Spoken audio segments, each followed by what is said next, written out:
El Centro Evangelístico tiene el agrado de presentar Verdades que Transforman. Verdades que Transforman. Principios y valores a la luz de la poderosa Palabra de Dios. Presentado por el pastor Freddy Gustavo Catari. Bienvenidos, bienvenidos.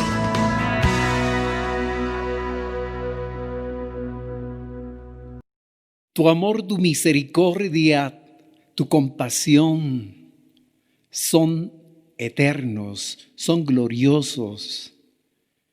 Por tu amor, Señor, podemos examinar la Escritura. Es un honor, es un privilegio, es una bendición tremenda. Gracias por tu Espíritu que nos guía para poderla entender. Permítanme compartir Historia de las Asambleas de Dios de Bolivia, primera parte. Pero comencemos revisando esta fotografía de hace varias décadas atrás. Es la unión del río Choqueyapu con el río de la zona de Calacoto. Una época en que no existían esas casas, esas mansiones lujosas, una época en que Calacoto todavía no era una zona residencial, era prácticamente un lugar para realizar días de campo.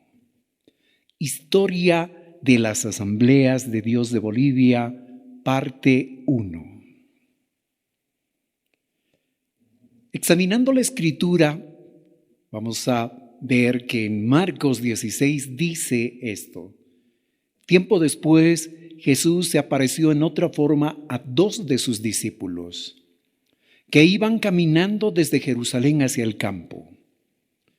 Ellos regresaron corriendo para contárselo a los demás, pero ninguno les creyó. Incluso más tarde, se apareció a los 11 discípulos mientras comían juntos. Los reprendió por su obstinada incredulidad, porque se habían negado a creer a los que le habían visto después de que resucitó. Y entonces les dijo: vayan por todo el mundo y prediquen el evangelio a todos. El que crea y sea bautizado será salvo, pero el que se niegue a creer será condenado. Estas señales milagrosas acompañarán a los que creen. Expulsarán demonios en mi nombre y hablarán nuevos idiomas. Podrán tomar serpientes en las manos sin que nada les pase, y si beben algo venenoso, no les hará daño. Pondrán sus manos sobre los enfermos y ellos sanarán. Retrocediendo un poco, vemos que los discípulos del Señor se caracterizaban por su incredulidad, porque viéndolo al Señor resucitado, se resistían a creer. Y el Señor Jesús los reprendió por su obstinada incredulidad. ¿Cuán parecidos son ellos a nosotros? Porque de una o de otra manera, sin darnos cuenta, estamos mostrando, estamos reflejando incredulidad en el corazón. Y en este momento podemos decirle: perdóname, Señor. Pero es impresionante que pese a su incredulidad, el Señor les da esta comisión. Les instruye diciendo: vayan por todo el mundo y prediquen el evangelio a todos. Y luego, los resultados de esa predicación. El que crea y sea bautizado será salvo. Estas señales milagrosas acompañarán a los que creen, expulsarán demonios en mi nombre y hablarán nuevos idiomas. Pondrán sus manos sobre los enfermos y ellos sanarán. Marcos 16, 12 al 18, Biblia Nueva Traducción Viviente. La existencia de congregaciones evangélicas en nuestro país es relativamente nueva. Es producto de la labor de muchísimos creyentes que obedecieron el mandato del Señor Jesucristo: vayan por todo el mundo y prediquen el Evangelio a todos. La predicación del Evangelio y el establecimiento de nuevas obras, de congregaciones, fue realizada con mucho esfuerzo, con mucho sacrificio, incluyendo la pérdida de vidas. Fue realizada por medio de creyentes, no de los Estados Unidos. Y lo digo a propósito porque una de las acusaciones falsas en contra de los evangélicos es que supuestamente somos agentes del imperialismo norteamericano.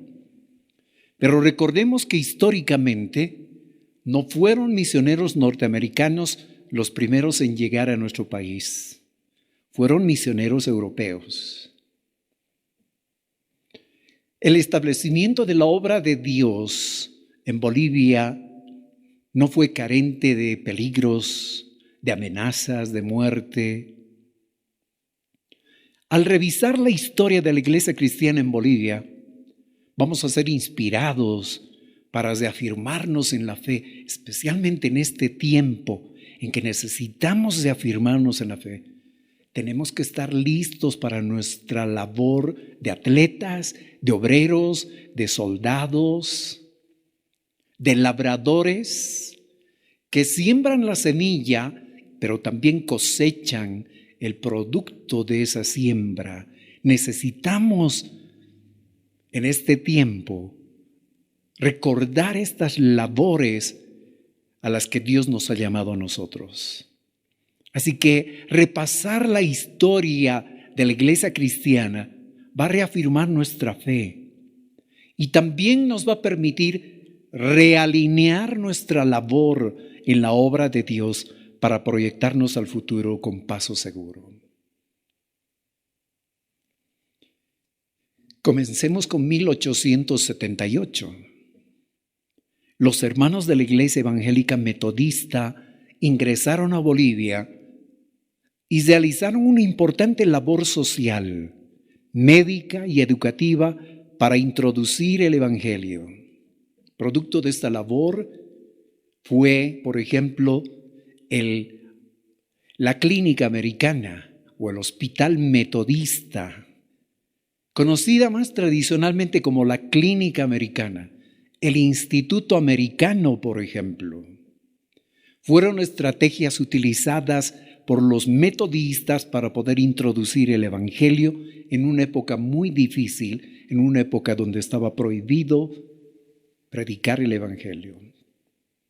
1883, el renombrado Francisco Pensotti, italiano, en compañía de Andrew Milne, secretario de la Sociedad Bíblica Americana, y un colportor apellidado Gandolfo, visitaron Bolivia y habían logrado distribuir 5,433 libros, incluyendo Biblias en español.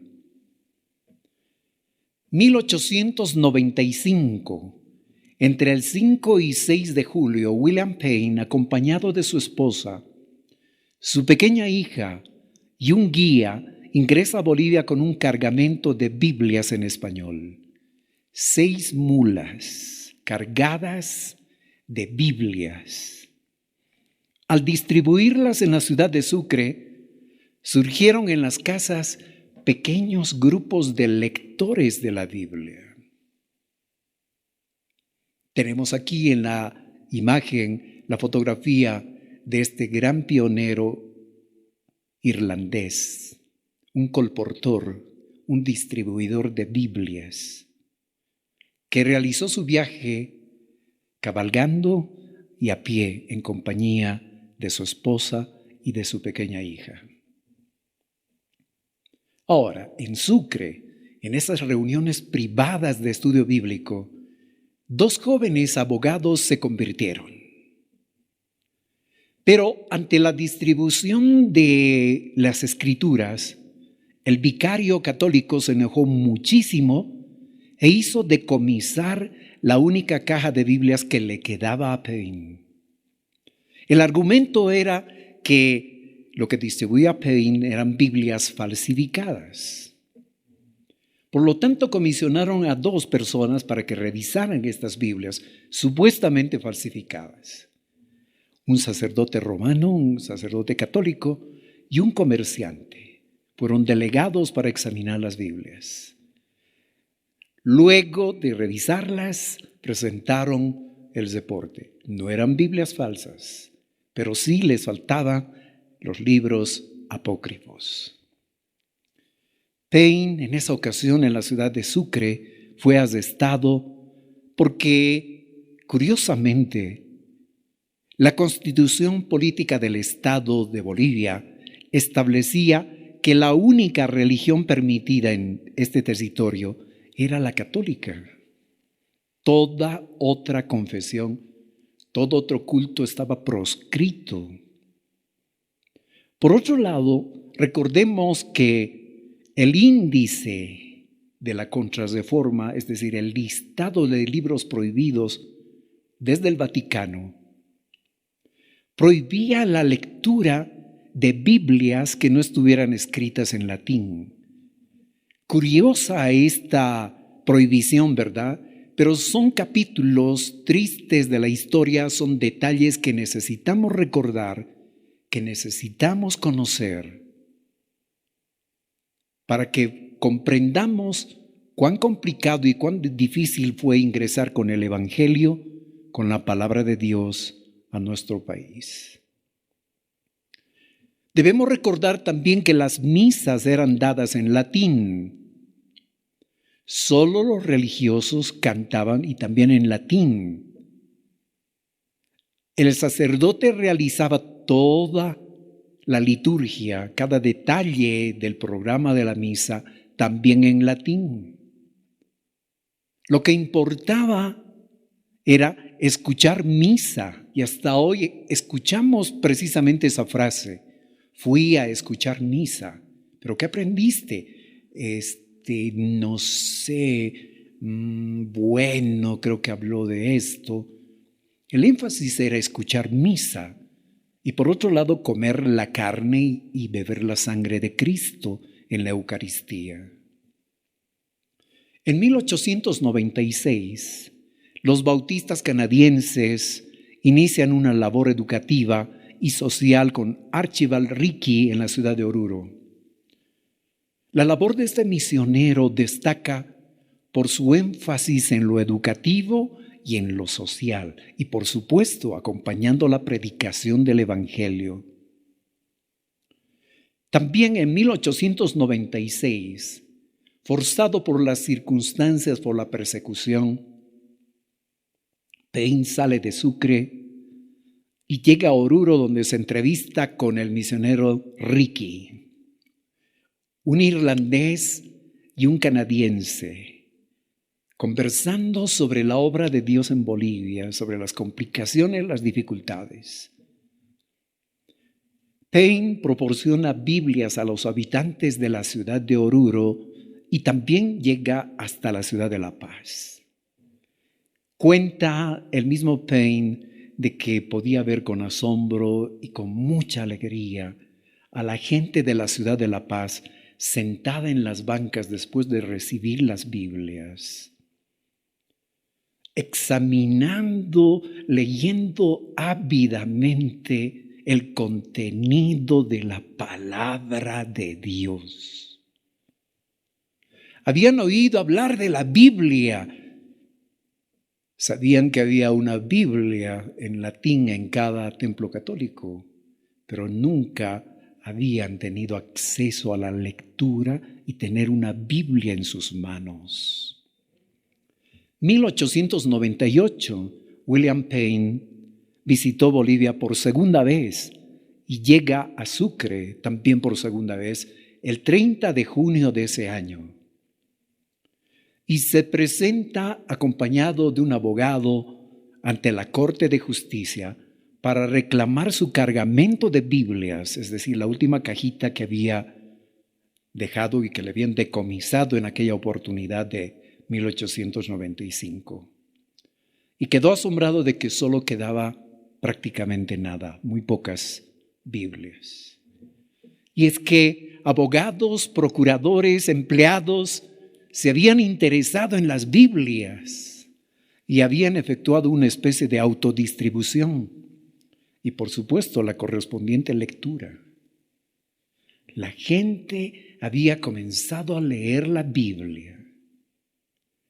Como no se permitía reuniones públicas de carácter religioso, aparte de las católicas, la reunión privada se llevó a efecto con éxito, las reuniones en casas. Y atentos, porque la iglesia evangélica no comenzó con la construcción de templos. Las reuniones evangélicas comenzaron de esta manera, con reuniones en casas, con lecturas en las casas, con lecturas bíblicas, con oraciones en las casas.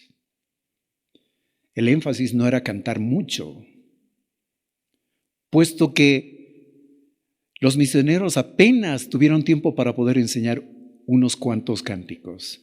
Lo importante, lo que sobresalía era el estudio, la lectura de la palabra de Dios y, por supuesto, la gratitud posterior, orando, dándole gracias al Señor por tener la dicha de tener la palabra del Señor.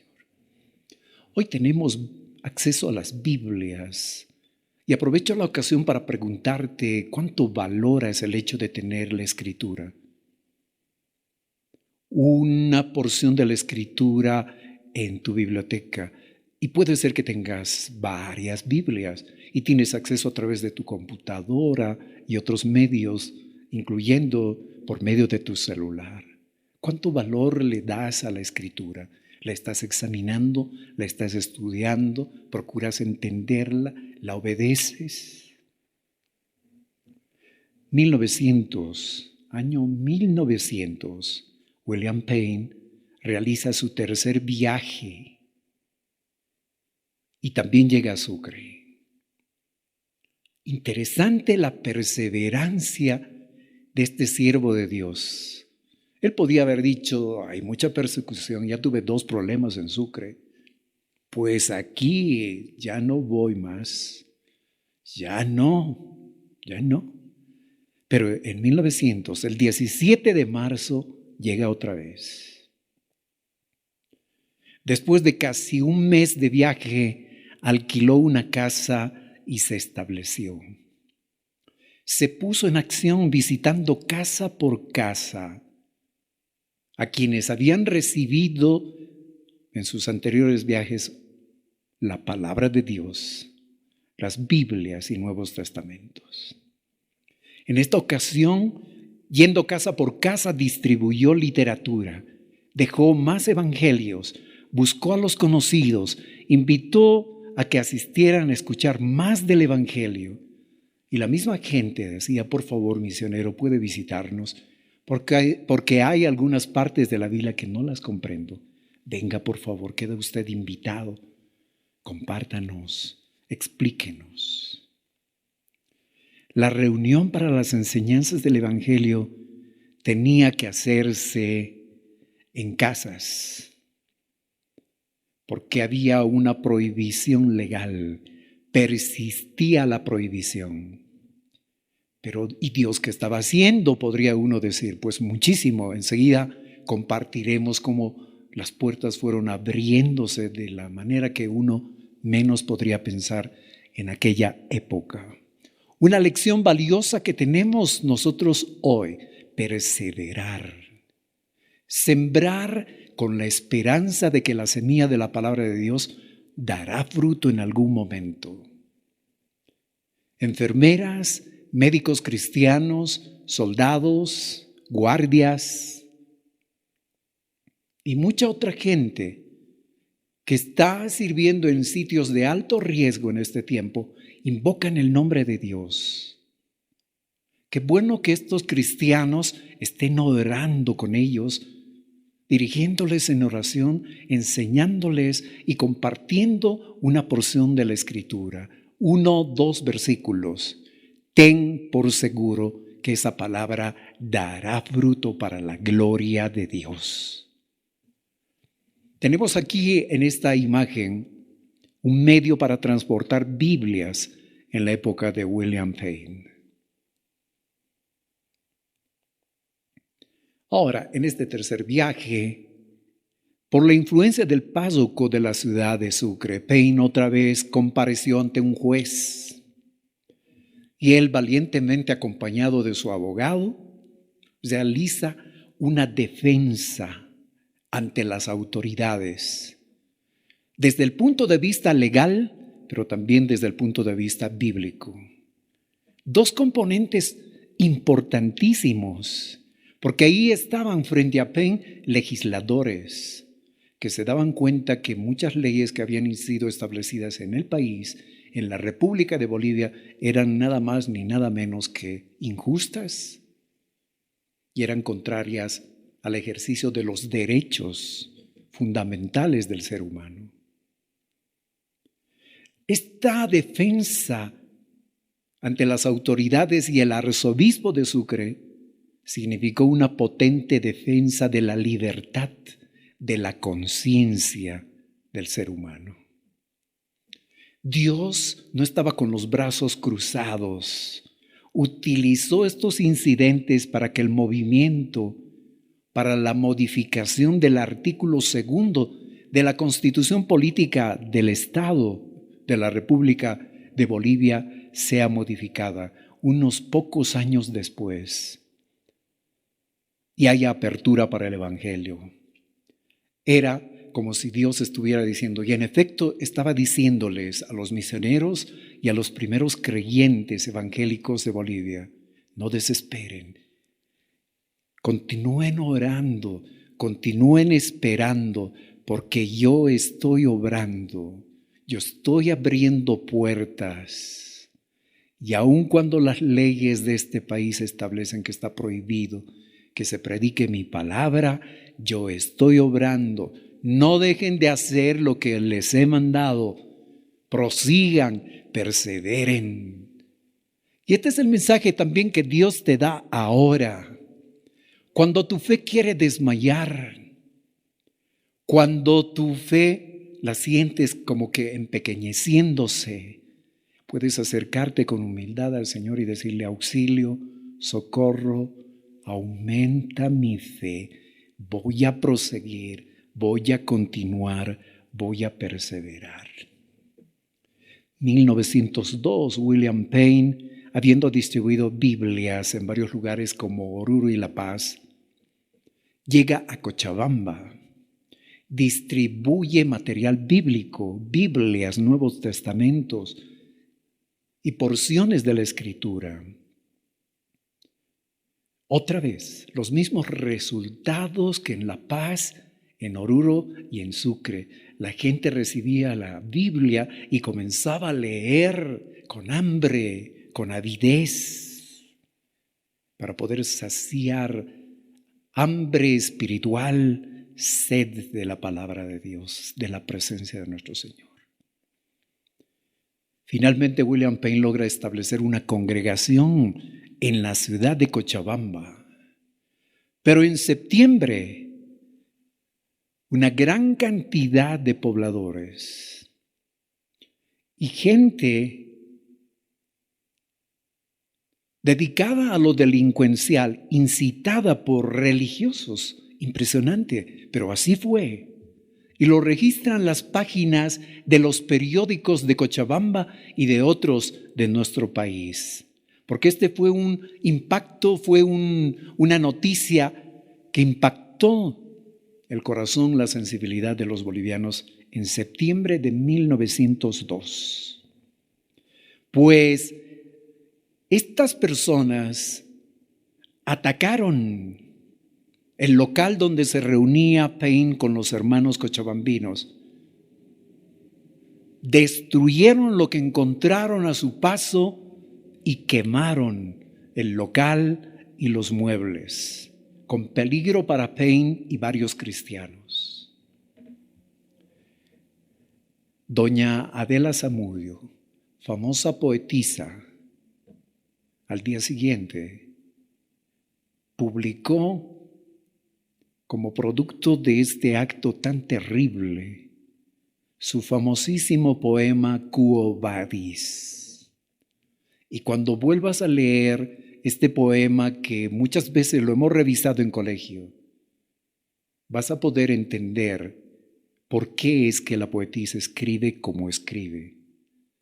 Y lo hace de una manera profunda, tremenda. Es una exhortación a la situación injusta a la que habían sido sometido William Payne junto con los creyentes de Cochabamba. 1906. Dios estaba obrando. Al fin se promulgó la ley del 27 de agosto de ese año, en la que se declaraba la necesidad de reformular el artículo 2 de la Constitución Política del Estado, que prohibía el ejercicio, la práctica de otro culto que no sea de la religión católica. En 1907, misioneros de Nueva Zelanda fundaron la misión a los indios bolivianos, o Misión Evangélica Andina. Además de presentarles el Evangelio, realizaron paralelamente una destacadísima labor preventiva y curativa de enfermedades, además de una labor educativa en lectoescritura, en inicio en la lectoescritura y la enseñanza de hábitos saludables. Desde Cochabamba y Potosí, estos misioneros neozelandeses trabajaban entre los aymaras y los quechuas. Junto a ellos, Jorge Allen, viendo la gran necesidad de los pueblos quechuas, tradujo el Nuevo Testamento a ese idioma, al quechua. 1908, la Iglesia del Nazareno inicia su labor en Bolivia. 1909, el Congreso boliviano modifica la Constitución Política del Estado. Congresistas del Partido Liberal impulsaron la inclusión de un artículo que señalaba que si bien la religión oficial de Bolivia continuaba siendo la católica, sin embargo, se permitía otros cultos.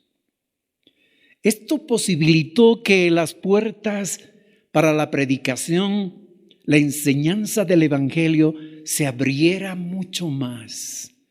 Era Dios diciendo a su pueblo: qué bueno que perseveraron, qué bueno que no se rindieron, qué bueno que siguieron orando. Aquí está la respuesta. Ustedes hubieran querido que años atrás se aprobara esto, pero las cosas se hacen según mis tiempos, según mi tiempo. Y es eso lo que Dios también nos está recordando hoy para varias cosas.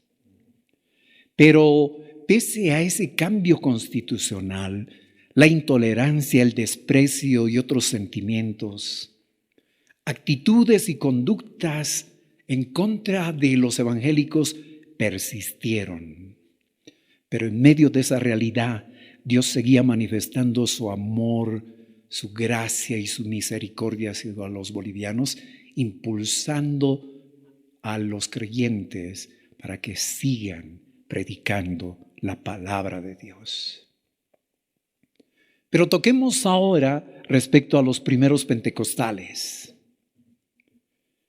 1910, respecto a los pentecostales, la revista Pentecost, publicado por ese año, 1910, señala lo siguiente: Earl Clark realizó un viaje a lomo de mula desde Tucumán, Argentina, a Oruro, Bolivia, donde pensaba comprar un terreno para instalar un molino e iniciar un negocio para sostener su obra misionera. 1913, Howard Cragin y su esposa Clara May, pasaron de Perú a Bolivia en el mes de noviembre de ese año. Estuvieron en la ciudad de La Paz, especialmente en la región del Altiplano, cerca del lago Titicaca, y trabajaron entre los aymaras. Y atentos a esto, compartieron el Evangelio y les enseñaron a leer y escribir, además de hábitos saludables. Cragin quería traducir el Nuevo Testamento en aymara. Enseñó inglés en el Instituto Americano de la Paz desde 1914 hasta 1916. Howard Cragging fue encargado de la escuela Misión Agrícola en la hacienda de Guatajata, a orillas del lago Titicaca. Efectuaron una importante labor de capacitación para el mejoramiento de todo el proceso agrícola, beneficiando enormemente a las comunidades. Esto ocurrió muchísimo antes, varias décadas antes de la reforma agraria establecida en nuestro país en 1953. Con su familia, Cragging trabajó en Cochabamba brindando primeros auxilios y por medio de tratamiento odontológico, prevención y tratamiento de enfermedades. Otra vez la combinación preciosa de la predicación del Evangelio con acciones en el campo social, médico, educativo.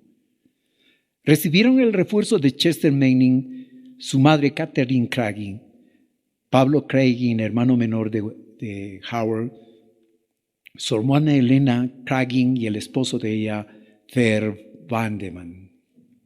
Encontramos aquí una fotografía del Bezocasil, que era el transporte que había iniciado sus labores ya en el siglo XIX y que ahora en el siglo XX se estaba consolidando cada vez más.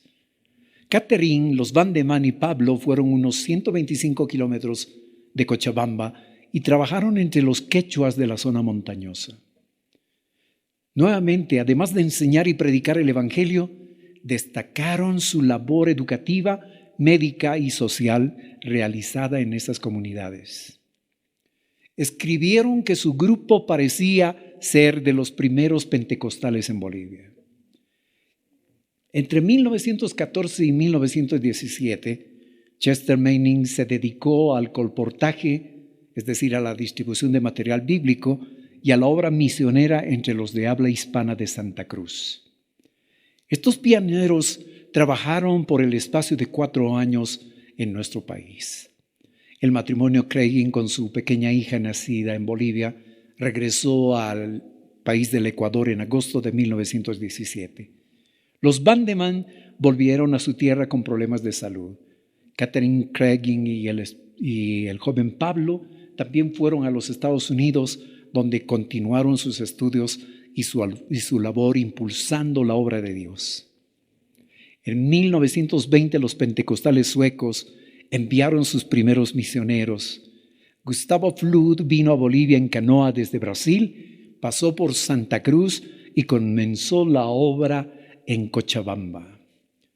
En 1927, la Sociedad Bíblica Británica y extranjera ingresó a Bolivia a través de Lucas Matthews y se inició la distribución de Biblias en español en el ejército y entre el público de las ciudades de La Paz, Cochabamba, Potosí y Sucre. Tener Biblias en español fue fundamental para el avance de la obra de nuestro Señor en este país. También lo fue el establecimiento de una emisora evangélica que emitía programas en onda larga y corta. De esta manera, por medio de Radio La Cruz del Sur, el Evangelio pudo llegar inclusive a los lugares más lejanos del territorio boliviano.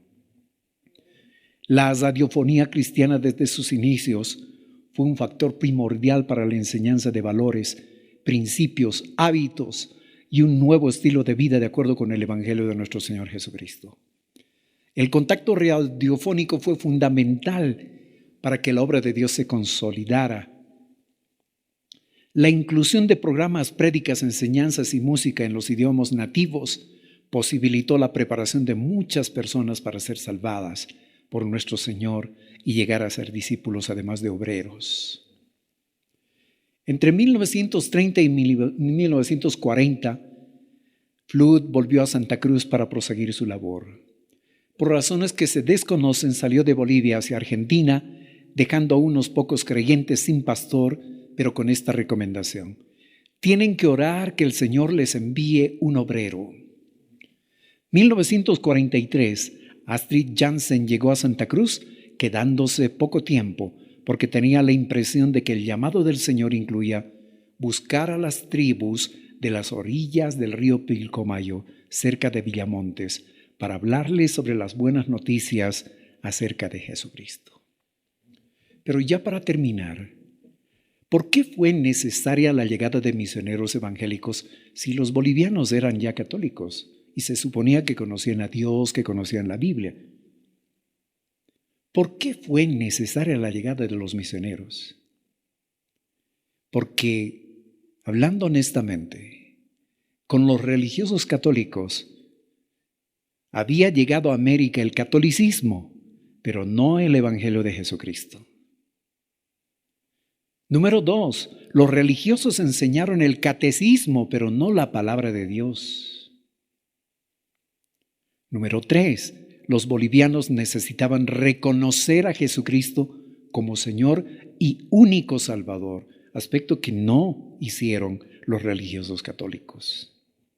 Número 4, porque los bolivianos necesitaban adorar al Creador y no a las criaturas, que es un aspecto en el cual la Iglesia Católica falló y continúa fallando hasta el día de hoy, y lo tenemos que decir con toda honestidad. Los bolivianos necesitamos adorar al Creador, no a las criaturas. Por otro lado, los bolivianos necesitaban conocer qué dice Dios en la Biblia.